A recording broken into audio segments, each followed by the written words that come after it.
Manuel Bartlett Díaz es un político, como se dice vulgarmente, de un colmillo largo y retorcido, que ha recorrido varios puestos en la función pública mexicana, pasando por los gobiernos priistas de Miguel de la Madrid Hurtado y Carlos Salinas de Gortari, además de gobernador de Puebla entre 1993 y 1999.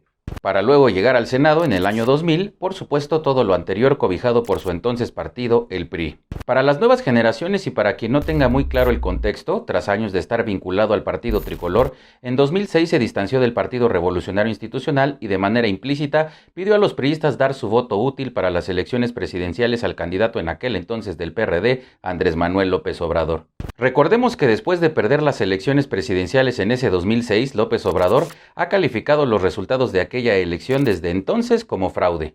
Recordemos que haciendo gala del ridículo como es su costumbre hasta la fecha, López Obrador se hacía llamar el presidente legítimo de México. Incluso tomó protesta, según él, en el Zócalo capitalino, de pena ajena. Protesto cumplir y hacer cumplir la Constitución General de la República, desempeñar leal y patrióticamente el cargo de presidente legítimo de México. Dicho ridículo hizo que sus fieles seguidores protestaran en todo el país. La Ciudad de México fue la que se vio más afectada por los bloqueos, ya que pasó semanas acampando en protesta con miles de simpatizantes sobre Avenida Reforma.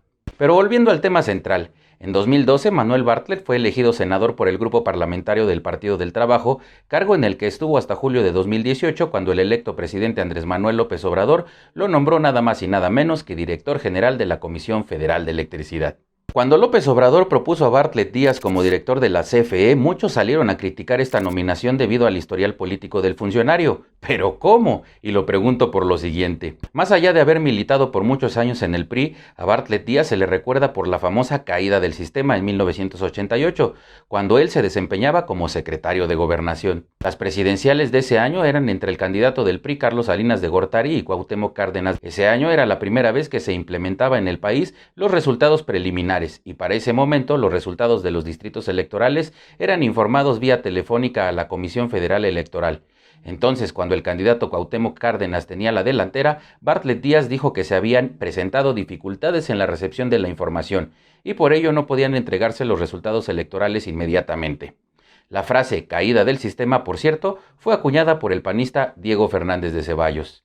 La consecuencia de todo lo sucedido en aquel 1988 fue que Carlos Salinas de Gortari terminó siendo el presidente de México en esa elección. Bartlett Díaz ha negado en varias ocasiones su participación en un supuesto fraude electoral. Incluso en septiembre de 2019, cuando ya era director de la CFE, dijo que tiene la conciencia tranquila por este caso. Y no nada más eso, el angelito también ha dicho que su desempeño como funcionario público ha sido transparente. Ahora bien, dicho lo anterior, durante su comparecencia ante las Comisiones Unidas de Energía y de Infraestructura de la Cámara de Diputados, fue cuestionado sobre el tema y afirmó que lo sucedido en aquel entonces fue un amaciato entre Salinas de Gortari y el PAN. Miren, la caída del sistema, ¿verdad?, fue un amaciato entre el PAN y Salinas de Gortari. Ustedes, claro,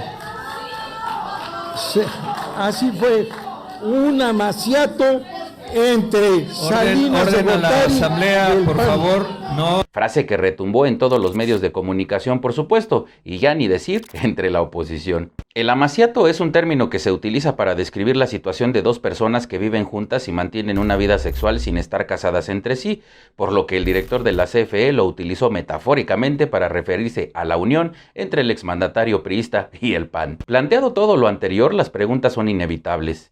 ¿No será que habla de un amaciato porque es el mismo que tiene actualmente él con López Obrador? ¿No está tratando de convencer sobre los supuestos beneficios de la contrarreforma energética que al único que beneficia es a él? ¿No será que quiere seguir blindado y que no le investiguen sus propiedades? ¿No será que no quiere que toquen a su hijo y a su pareja por enriquecimiento ilícito?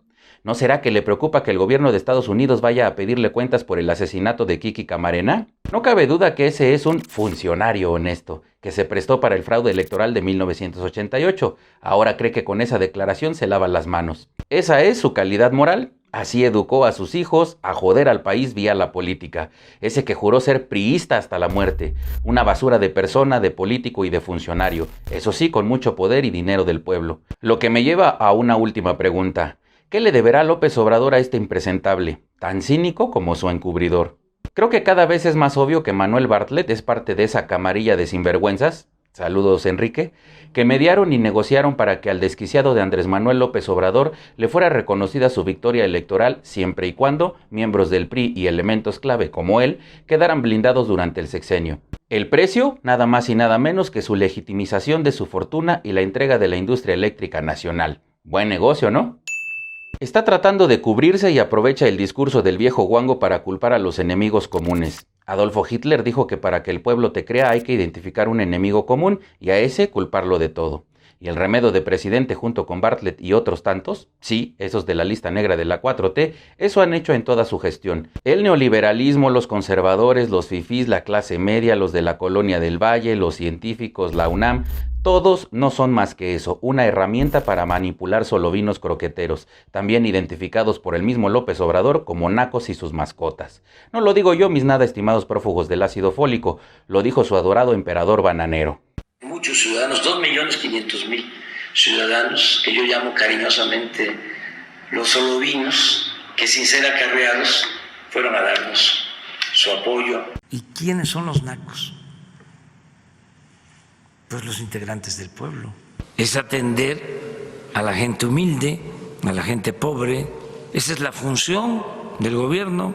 Los animalitos que tienen sentimientos, ya está demostrado. Ni modo que se le diga a una mascota, a ver, vete a buscar tu alimento, ¿no? No cabe duda, mis nada respetables feligreses López Obradoristas, que dignidad es algo que no conocen y que son tan desechables para Andrés Manuel López Obrador como el vaso de plástico en el que se tragan su atole todas las mañanas. ¿Hasta cuándo van a seguir dejándose pisotear? Recuerda que puedes hacer tu donativo vía PayPal. Encuentra el link en la caja de comentarios. Gracias. Síguenos en nuestras redes por Alterno 180. Espero tus comentarios. Suscríbete y presiona la campana para recibir nuestras notificaciones.